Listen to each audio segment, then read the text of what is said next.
Let's go! It's the LA Football Podcast. Touchdown Ram! Recovered by the Chargers. Touchdown UCLA! With USC great and NFL stud, Frostee Rucker. The Trojans back in front! And LAFB founder Ryan Dyrud on the Bleav Podcast Network and LAFBnetwork.com. This is your destination for Los Angeles football.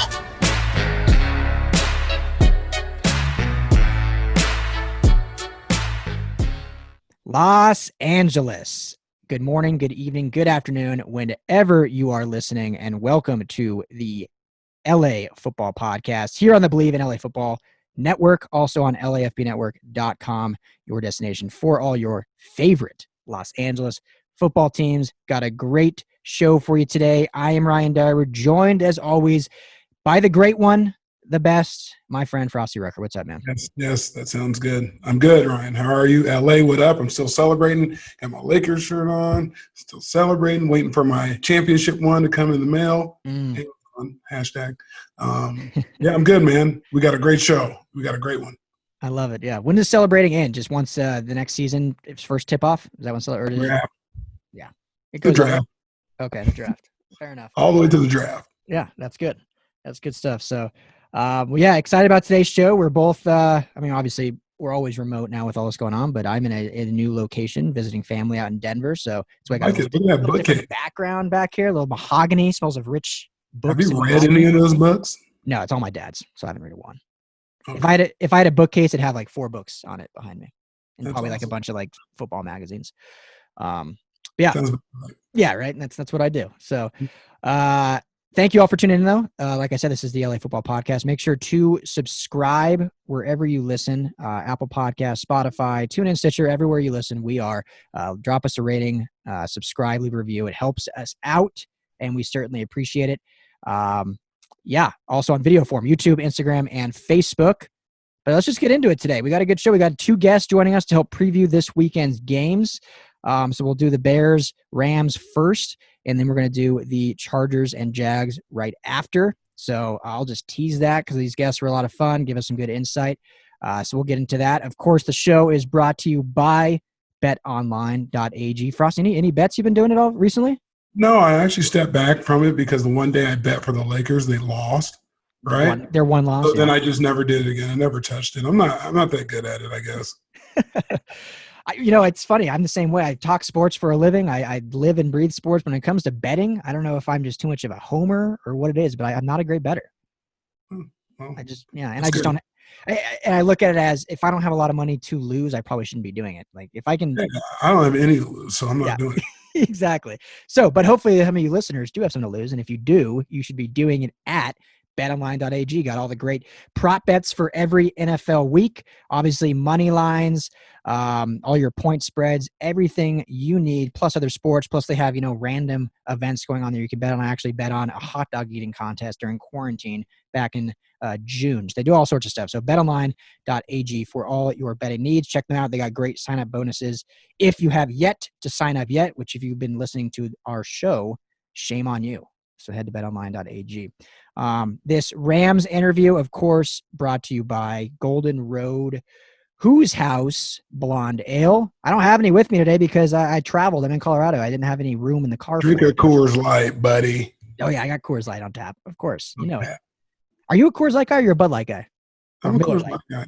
Okay, good. Where I'm from in Orange County, shout out OC. We call it C-. C-, I like that. C-, so I'm a C- type of guy. Just because it's below average, or why is C-? Oh, easy. You tap. I don't think it is. I love it. I love it. The mountains get blue. It's cold. But is that why you call it C- because it's below average, or? No, just Coors Light.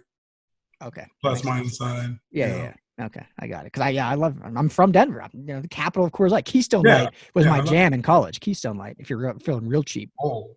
30 packs for like $10. Really good to go there. Oof. Or you go Keystone Ice or Natty Ice if you want just disgusting. That's felony juice. There you go. Felony. I like that. C- and felony juice. Let's just have me and you will have a kickback sometime with a bunch of C- and felony juice.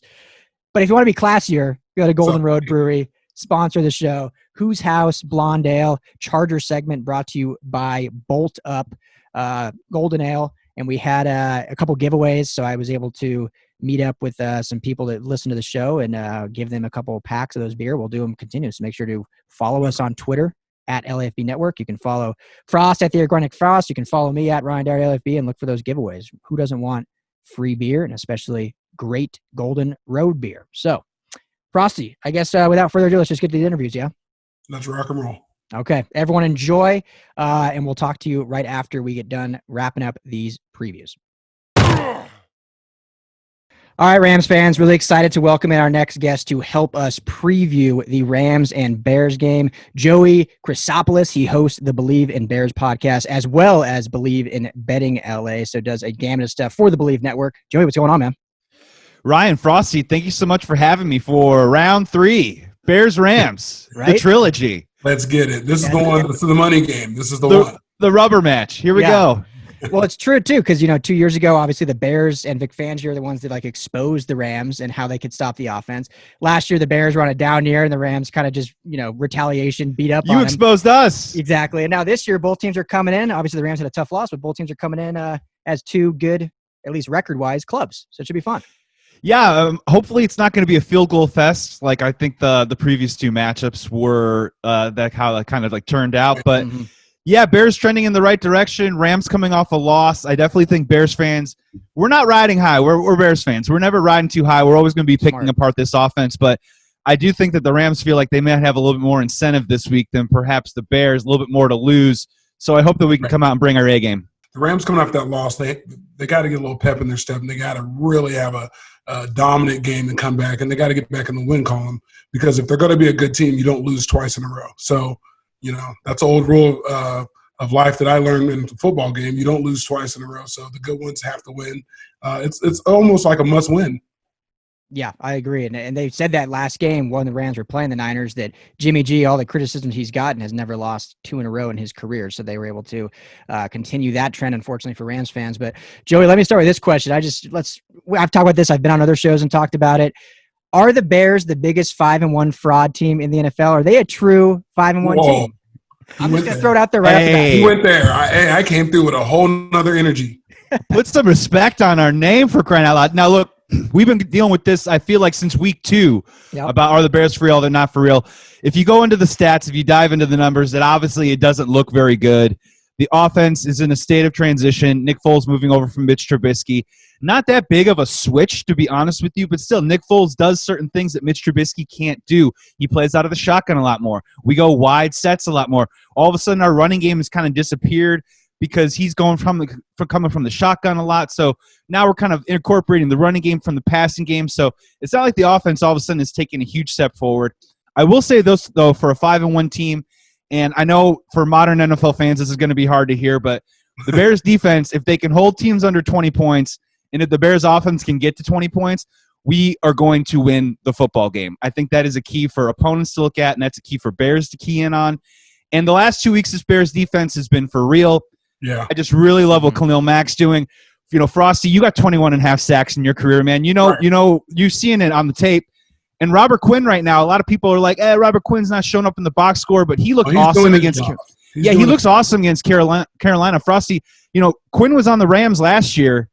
Help tell the Bears fans and Rams fans, this guy's for real, and he does things that don't necessarily show up in that final box score. Yeah, I mean, it's just the way he plays football, and you mentioned it. He did play for the Rams, so he has an extra incentive to try to, put a stamp on his game and, his career that he had with the Rams. But, again, a guy playing so dominant, and it's the pressures he gets. It's the tackles. It's the, being around the noise he creates opens other guys up, because you can't sit out here and say you don't have to block Robert Quinn, because if you don't, he's going to get 20 sacks. He's that type of player. He can turn it on, he can move, he can dip, but he's getting pressures and he's getting a lot of action. And that is a good grade in my book for a defensive lineman. Yeah, and real quick, just watching some of the film from the Panthers game on that first drive, we were able to get, a tackle for a loss for 2 yards, and then we were able to sack Teddy Bridgewater for almost a safety, and then we got an interception. And if you look at those 3 plays, in the first play, Robert Quinn dives inside, basically smashes the tackle into the guard, which allows Robertson Harris to break free.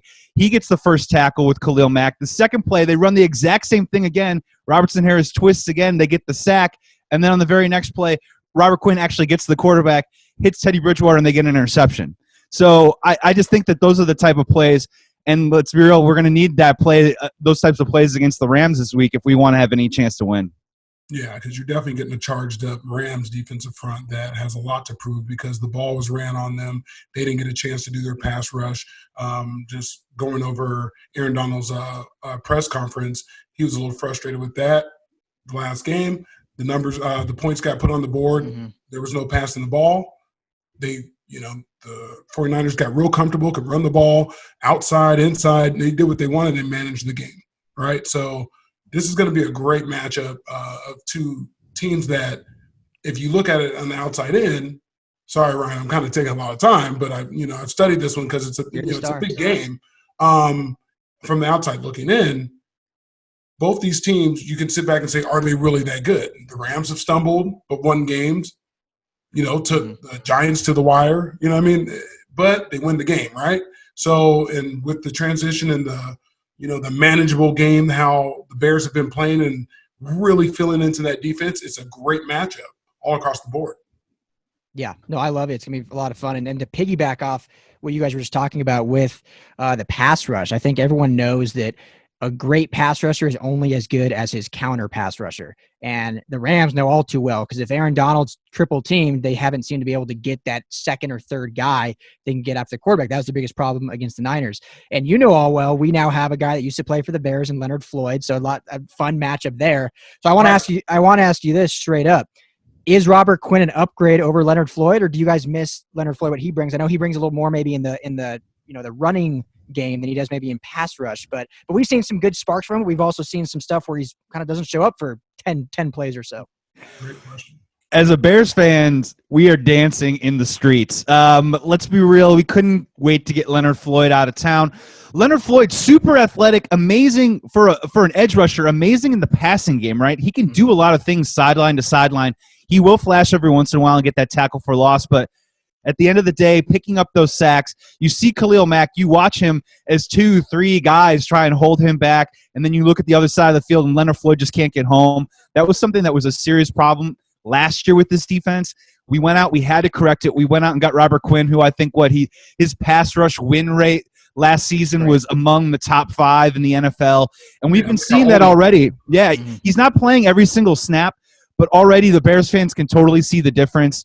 Leonard Floyd, a player that had a high ceiling at the time, just didn't really work out, wasn't able to really come into his own, even after we got Khalil Mack and a guy like Hakeem Hicks on the field. So we're happy with the Quinn switch. I'm dying to hear, you said Leonard Floyd disappears at times. How are we feeling? B-, C+ with him right now? Yeah, I think that's fair. That's fair. Yeah, I wasn't going to dog him out because he's been out there and he's been healthy, right? Yeah. So I always put that up there. And he's gotten home a couple times. That's real fair. That Joey, great one, because that we can't give him an A. It hasn't been excellent. It hasn't been over the top. He hasn't done anything, but he's been consistent and he's helped that defensive line. Hell, a week ago, would they have 8 sacks in the game? Yeah.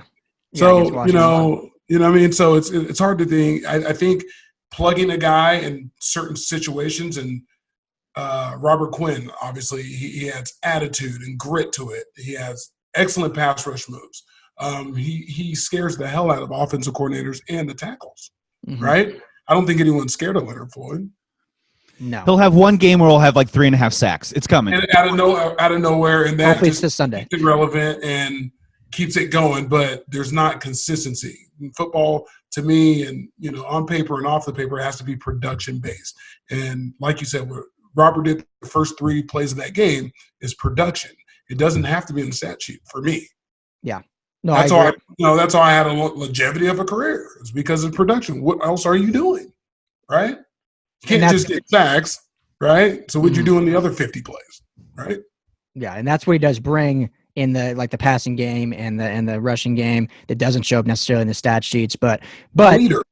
Yeah, for sure. And I think we've liked what we've seen, but to what you're saying, Joe, we do want to see him get home a little more, because when Aaron Donald's getting triple team and we get no pass rush, you're not going to win many games like that. So, but it seems like what I like about this matchup is it's 2 kind of opposite teams, in my opinion. I'm curious your thoughts, but you have the Bears that are very defensive heavy. Obviously, I think maybe their strongest point is their interior linebackers, who, and some great linebackers there. They have the ex-Bronco Danny Trevathan and the draft pick Roquan Smith, who's been playing great. And the Rams, their by far biggest weakness is their inside linebackers. And then you go to the offensive side, the Rams offense is one of the most explosive in the league when they get going. And the Chicago Bears is, as you pointed, if they can just get to 20 points, which the one time they didn't is when they lost 19-11. So when you look at just the straight matchup in this, do you like what the defense is able to do versus this Rams offense? Or do you think the speed of those linebackers are going to be able to slow down this passing attack, this rushing attack of Goff and the offense? Well, that's a really great question. If you looked at it from like 100 yards away, you would actually think the Rams and Bears would have more similarities, right? Where they would have two young coaches that are these innovative, creative minds. You've got these quarterbacks who I don't think are necessarily going to be winning the football game for you, but can be contributors to that. Right. I don't want to say game manager, but those guys can make some plays when necessary. You got a defense with two stars, Khalil Mack and Aaron Donald. But then when you really drill in on it, the differences really start to show up. Personally, we look at this matchup as a Bears fans, and we like this matchup a lot against Jared. Really? In 2 career games, 31-62, 0 touchdowns, 5 interceptions. When he throws a touchdown, maybe that's when we'll start to feel different. The thing that we're really scared about personally is Darrell Henderson, in my opinion. That dude runs really hard. We have problems in the secondary, I feel like, tackling. Now, Danny Trevathan did a great job last year with his run gap, discipline. He was actually hitting people. He was moving around the field. Roquan Smith's had a great season so far. But Darrell Henderson, I just see him coming down and trucking a guy like Eddie Jackson or a rookie like Jalen Johnson, maybe getting a couple of those extra yards. And I do think that Sean McVay is more progressive and is a better offensive-minded coach than Matt Nagy. I think he can dial up a play call and hit the right button at the right time. We are really going to have to protect with that. Robert Woods has speed. And from the Bears' perspective, our offensive line now, it's a mess. The left side is brutal. James Daniels is injured. He's out for the year. We moved Rashad Coward, who was a right guard last year, over to left guard. Not the easiest transition, says my co-host Cameron Lee, who says when you switch sides, it's like learning how to, right left-handed. Yeah, it's not exactly your footwork, your stance, your balance, the whole thing. So offensively, I do like our chances in the realm of Nick Foles can make those plays and make a couple of veteran calls. I do see us really struggling to score points. And in terms of our defense, I just think this is going to be another one of those classic Bears-Rams low-scoring games, I have to be honest with you. 15-6 like that.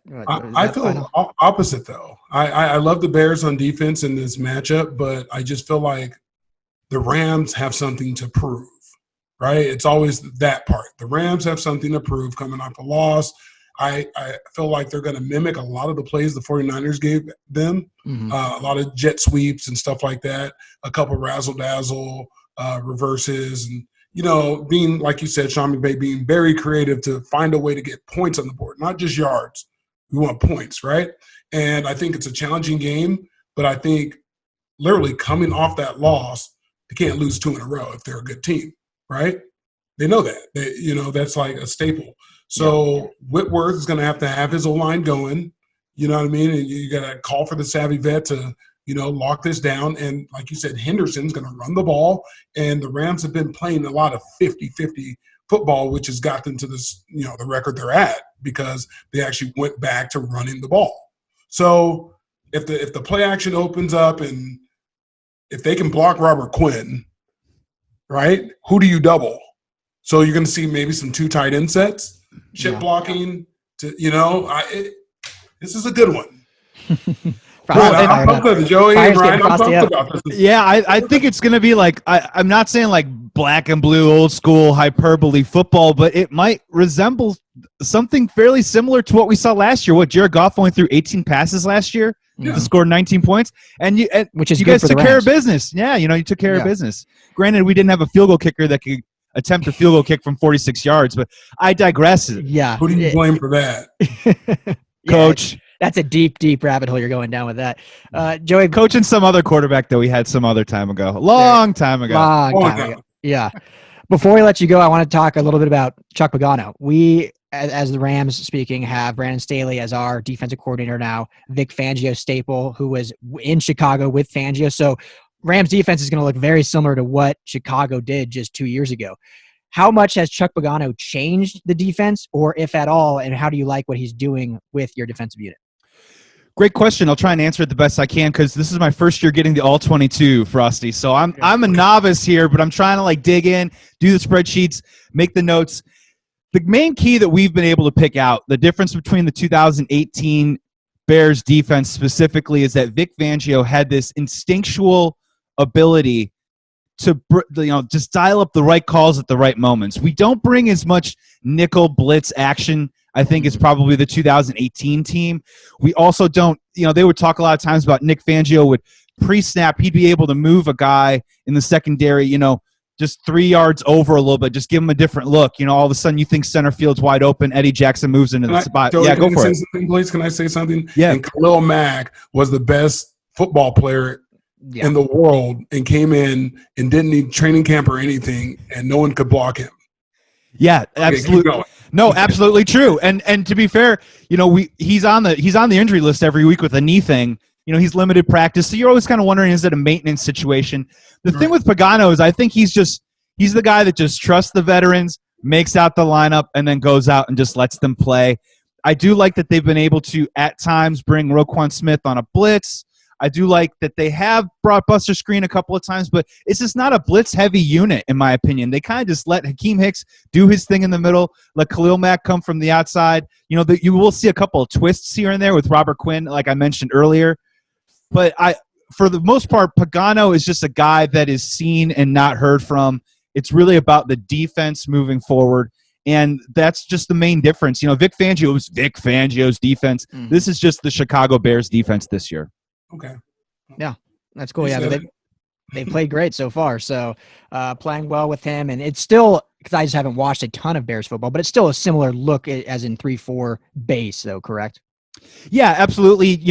Trying to get takeaways. Kyle Fuller's an excellent football player. Our cornerbacks are really good. I mean, especially when they keep the ball in front of them, which is going to be an interesting key to the game because I thought last week, the Panthers, they got a lot of speed. They tried to burn Jalen Johnson a couple of times. He was able to make a play or two, but they were able to exploit him just a little bit. So I look at a guy like Robert Woods with a ton of speed. Cooper Kupp seems like he's been a little bit up and down this season. I could easily see him getting involved big time in this game, especially on third down situations. So that could be another matchup to watch as well. Yeah, big bounce back game for Kupp, who had like 2 or 3 drops last week, which is very uncharacteristic. So, and Eddie Jackson, who's great also on the back end for you guys. Have fun watching him, and that'll be a tough matchup too for these tight ends. But Joey, let's get you out on this. You talked about the thing it's going to be kind of a hyperbole, black and blue, but a low scoring game. Maybe come down to some field goals. What do you think? Who you got? You taking the Bears in this, or you think the Rams edge them out? Well, in round 3. To the Rams fans listening out there, to sound like a meatball, I've picked the Bears in every game this season because honestly, they haven't lost yet. It's just sort of like I got a hot pair of dice in my hand, so I keep tossing it out there. I picked them to beat the Colts. Obviously, that didn't happen. I'm going to, for the sake of the Bears season, I'm going to stick with the Bears victory. I'm going like 16-13, 19-13 area. I think Nick Foles, at the end of the day, can still, get us maybe that touchdown, maybe even 2 scores to get us in a position to win this football game. And until I see Jared Goff throw a touchdown against this Bears defense, I'm going to go with the Bears win. I know that's what you guys don't want to hear, but I do think we squeak one out. We got a tough schedule coming up. And hopefully afterwards you guys can bounce back. Hopefully not 2 in a row. You guys are going to have to lose 2 in a row. I'm sorry, Frostee. I don't know. That's why we're doing this, man, to disagree, right? Frostee never gives scores, but what do you think, Frostee? You like the Rams in this one? I don't give scores, but I like the Rams in this one. Honestly, I feel like I keep saying the golden rule, you don't lose 2 games in a row if you're a good team. And I feel like the plays that the 49ers ran on them that ran on the Rams and worked and were successful, you're going to see the same batch of those because the Rams have the same type of players that can do that, and they're not going to allow Goff to try to win the game. They're going to put it in the playmakers' hands, and I feel like that's the best way to attack this Bear defense. You got to find your matchups, and you got to find your one-on-ones when someone has a ball and make a missed tackle. And a big play can spring this game wide open. So I like the Rams. Not giving you a score, but I like the Rams. It wouldn't shock me, and I was really hoping that the Rams would beat up on the 49ers last week, and now I'm just sort of thinking about it. And that they're going back to the drawing board, and they got to clean a bunch of stuff up. They're going to be on there. crossing their T's. You already know that. You already know what's going to happen. They're a good team. They're well coached, and they're not going to go out like that. Aaron Donald's pissed off, and that's a leader. And I've been on very good teams, and the leadership doesn't allow it to happen. So hopefully, it's the Foles, Mac, and Quinn leadership on the Bears that can make this a good one to me, because I feel like the other pieces to the Rams are very strong, and I like the Rams in this one. Ryan, what the hell do you think? I agree with you. I've been, I don't want to say I'm a Goff apologist, but I've always been in his quarter. I think he gets a bad rap, but I've always also said it's not good if Goff is throwing the ball 50 times a game. Like if he can have the recipe of 18 to 25 attempts, maybe 30 tops, so that means you're running the ball at least 30 plus times, which the Rams have done in every single one of their 4 wins, then that's a good thing, and that's what they're going to try to do this week, because they kind of got away from that in that Niner game. That caused them some problems, and they didn't get in really, when you look at the Niner game, with how bad they played to still only lose by 8, that's what Rams fans need to take away from that game, is they lost by 8 playing horrific, having drops in the end zone, having the defense look like Swiss cheese in the first half, and they only lose by 8. That shows a good team that, okay, they can still battle, and now this is a bounce-back game, and I don't want to we sound like homers every week, Frostee, but it's just a game I think that they come out ripping and firing, and the Bears, who have been on some – I asked you at the very beginning, Joey, is this a fraud team? And it's not a fraud team, because good teams find a way to win, and the Bears have done that. Whether it's been pretty,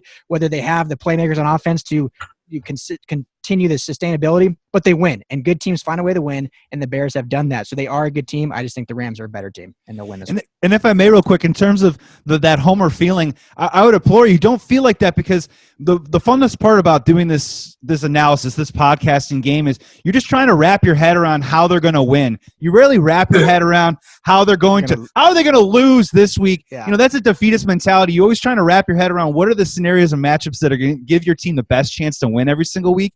And by the end of the week, you've kind of done the homework, and you're like, oh, man, I see these scenarios happening. Mm-hmm. You also on the back, your hairs stand up on the back of your neck, and they're called Aaron Donald, that this could go in a different direction. But, you always kind of enter it a little bit with that optimism. So it's not a homer thing. You're just doing the homework, man, and you're feeling good about your squad. The Rams are a good team, man. I mean, a lot of respect for you guys, and it's going to be a really tight game. Yeah, it's going to be a lot of fun. So Joey, all 22, Christopoulos, appreciate you, man. Thanks for coming on, chatting with us. Where can everyone find you at? I host Bleav in Betting Chicago with the Bleav Podcast Network. I also host Bleav in Bears with former offensive lineman Cameron Lee. Those episodes come out on Friday, and then we also have post-game ready and rolling for you. It'll be ready Monday night in your inbox. Make sure you check that out. Betting Chicago comes around multiple times a week, talking to all different kinds of hosts and everything. And we are going to have Ryan a little bit later on today on Bleav in Bears. We're very excited about. Guys, thank you so much for having me on. Just a real pleasure, and you guys do a great show. I got a chance to listen to some of it. Just keep up the great work, and thanks for having me. Likewise, keep rocking it, and I hope you guys have a good game. I'll just say that. I think we're going to win, but I hope you guys have a good game. Think of it like this, guys. In a different world, we could all be going to the game together on Monday night. Yeah, it's like I'm trying to be nice about it. Like, I wish you well, right? But I don't I wish we could all be. No, we leave it as we'll see what happens, and hopefully we meet again in January. That would be nice. There you go. Okay. I like that. So, Joey, appreciate you, man. Thanks so much. Take care. Okay. Yeah, thank you, guys. Enjoy the day. See you, bud. All right, Chargers fans. Well, we're excited now to welcome in our next guest on the Bleav in LA Football podcast. He covers the Jaguars for Jaguars Report of Sports Illustrated. John Shipley does great work. How you doing, man? Hey, I'm doing good, guys. Thanks for having me on. I appreciate it. Absolutely. What's going on down there in Jacksonville, man? Well, the season started really hopeful. First 2 weeks, scored 57 points. Only lost to the Titans by 3, sneaked an upset win, and then since then, just kind of been downhill the last 4 weeks, man. It's been a lot of bad football over the last month now. The crazy part for us is that we started with the first victory of the season, lost our quarterback, in a lot of people's eyes, got a better quarterback, but haven't won a game. So, it's been a strange one for us, but yeah, we're here, and we're about to go toe to toe. Yeah. Well, that was gonna lead me to my question, John. You kind of alluded to it. Is this Chargers team comes in 1-4, but I feel like even at 1-4, there's a lot of positivity. There's a lot of optimism, a lot of hope, because they've been to the brink in every game. We have our quarterback of the future.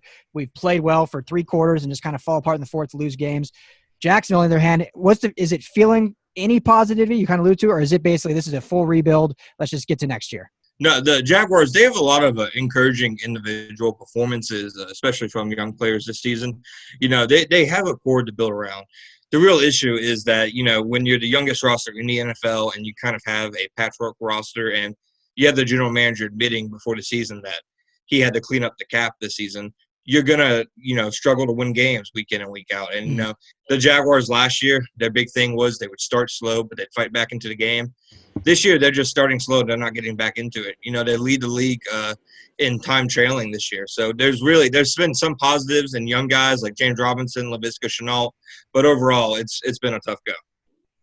Yeah, I feel like you guys have pretty much depleted defensive front, and that right there could cause a lot of riff and not a lot of wins.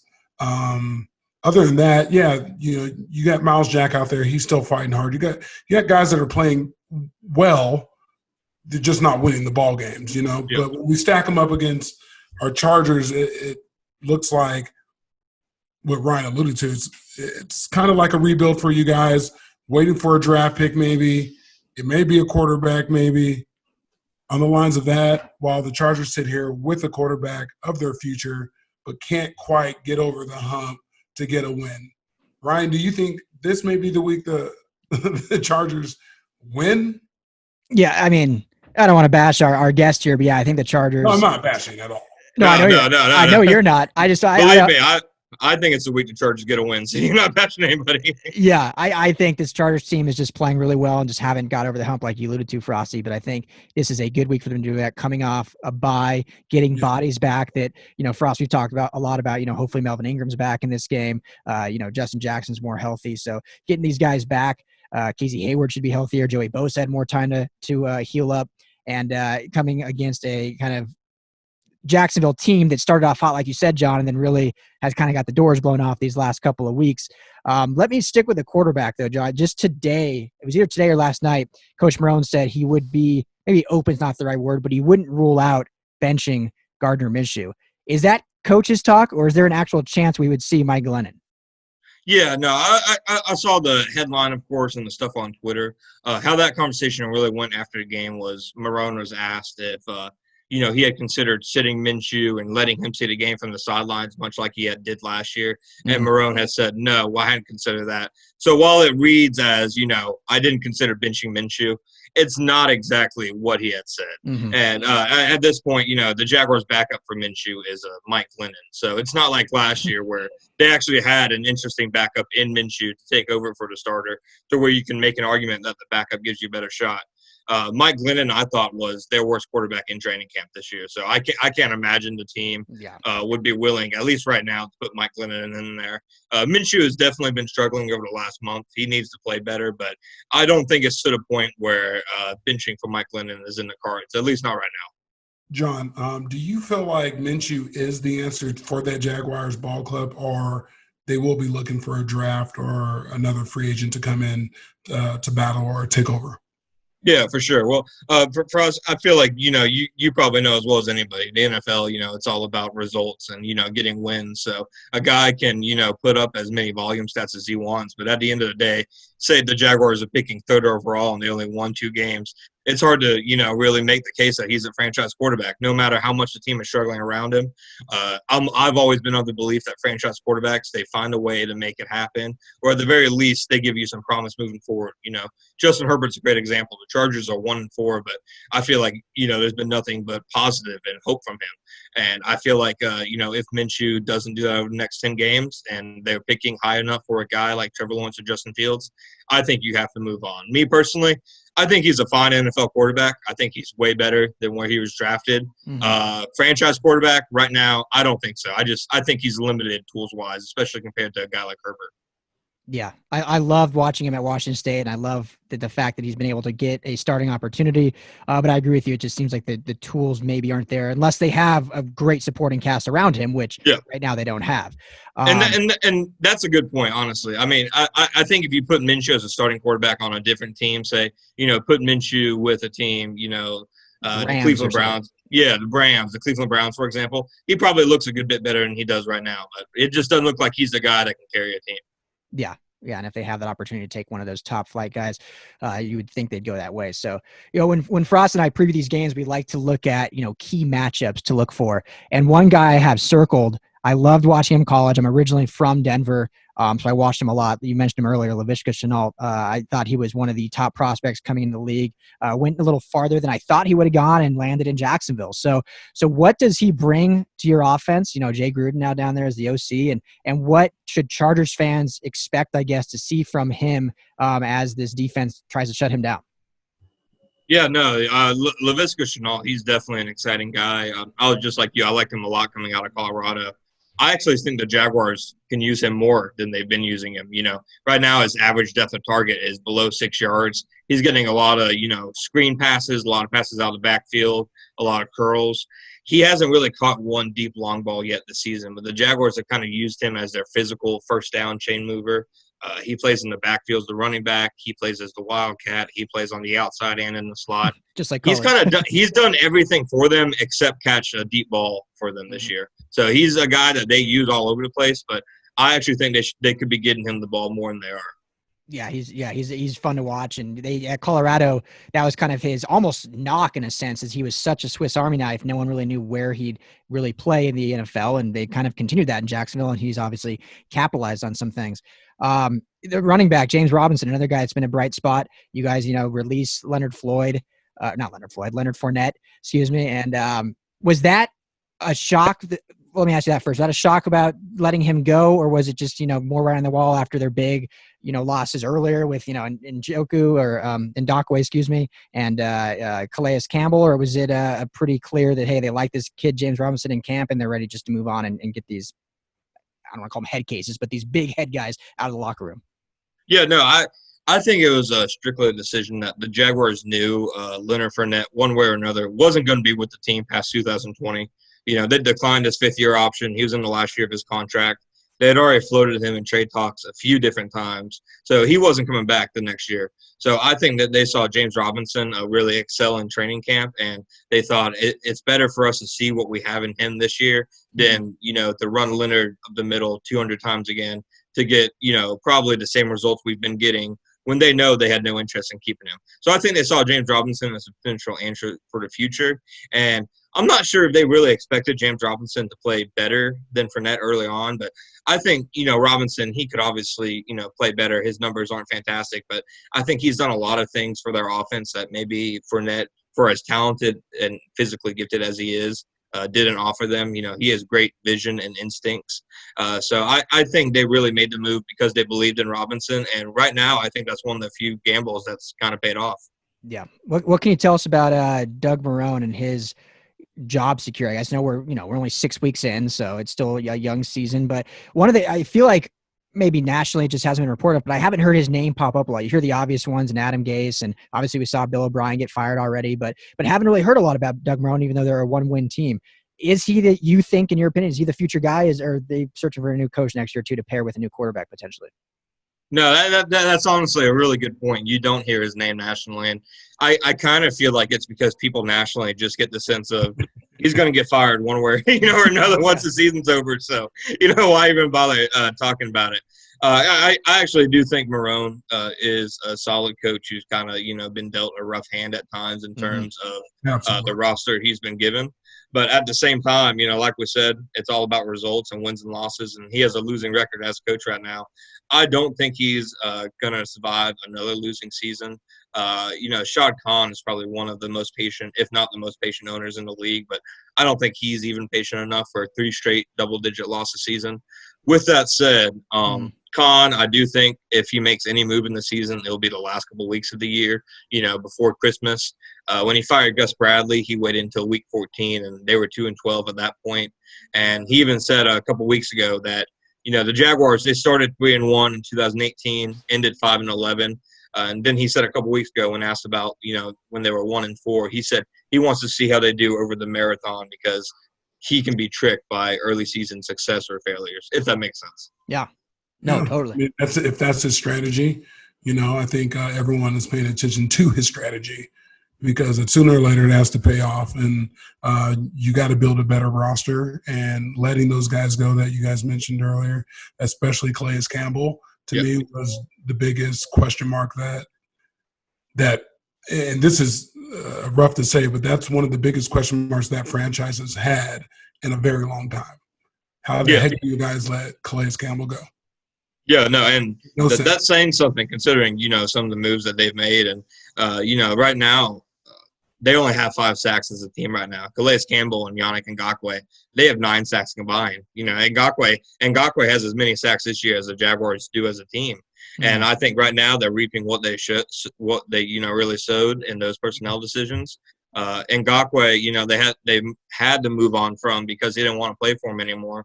He didn't want to play for him anymore because they didn't negotiate in good faith when Tom Coughlin was still there. So they can't use that excuse. And then trading Campbell, I agree with you. They could really use his veteran leadership right now. They don't have a playmaker on the interior of the defensive line. Taven Bryan has failed to really do anything. And they can say all they want about, they did that move for cap reasons, but I think it just would have been more valuable to have that guy on the field than to save some money this year. Yeah, to me, that cap issues gives them a bailout every single time. But the person that you had in that locker room, the veteran leadership, but the type of football player you had, let's not take away the stats and what he did for everyone around him. That's the guy that stays there, and you want him to retire as a Jaguar and put him in the rafters, right? Yeah, exactly. You let him go, and to me, the defense was a complete reset when that happened. Yeah, agreed. With that said, good for Calais getting traded to Baltimore and trying to get a ring this year. He'll be playing when it's cold outside. Yeah. But no, I agree with you. Couldn't have gone to a better situation. So, John, let's get you out of here on this. Talking to John Shipley of the Jaguars Report for Sports Illustrated. You mentioned in the beginning you think this might be a Chargers win, but I'll let you break it down fully. Chargers, coming to this game, we talked about a lot of optimism. Justin Herbert looks great, but still looking for his first win. Jaguars, a lot of things that they're playing for, still playing for pride. Do you like the Chargers in this game, though? Or you think the Jaguars will put up a good fight, or how you just kind of see the game going? I think Jaguars will put up a fight because, as much as this team struggled, the one thing they haven't struggled with is, effort and fight. They're trying every Sunday. It's just not working out. But ultimately, I think the Chargers win 34-17. Jags have given up 30 points in every single game but week 1 this year, and they've struggled defending the deep ball. I think Herbert connects on some big plays, and the Jags go down big early. Yeah, it's crazy the identity of this team. How I like shifted. this guy. Hey, I tell it like it is. Yeah, you do. Frost, what do you think? You never give score predictions. What do you think? Chargers. I think Chargers get this win, and this is what propels them to get over the hump. They need a win. They need to get this rookie a win, and I see it across the board. Yep, I agree. I think they finally get this monkey off Anthony Lynn's back and can get in the win column and start rattling off some wins for their franchise and for their future. So, John, man, thanks for taking time. No, it's busy time, busy season, especially with everything going on, changes, schedules, and everything. So thanks for jumping on with us and talking some Jaguars football. Hey, thanks, guys, for having me on. I appreciate it. And thanks for your guys' flexibility with everything. I really do appreciate it. Absolutely. Anytime. We'll talk soon, okay? Stay safe. Yeah, y'all too. All right, so thanks to both of our guests, Joey Christopoulos for Bleav in Bears, John Shipley for Sports Illustrated covering the Jaguars. Frost, always fun having a different opposing view of these games, but I think we both agree that we like LA across the board this weekend. Yeah, it's LA across the board for me. Our 2 guests were great. They are very informative. They gave us everything we needed. They, really critique their team a lot, and it's not a whole bunch of just rah-rah like we do, kind of. Mm-hmm. Yeah. I feel like we're so pro our teams that, we don't really pay attention to the other ones. And we had a good converse with both guests. So thanks for getting those guys on. I think our fans are going to love these interviews. Yeah, I hope so. Hopefully get some insight there. Both games should be good for different reasons. We talked about it, Rams and Bears come in, both winning teams, the trilogy, if you will, of this matchup 3 times in 3 years. And then you have the Chargers and Jaguars, both just 1-win teams, but both teams really trending in different directions. Jaguars in pretty much a full rebuild after, completely butchering their roster and trading and releasing everyone.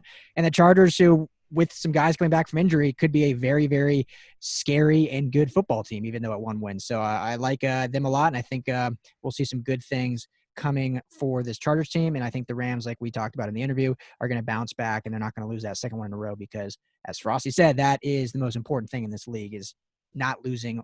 You string together wins. You don't string together losses. You can't do it.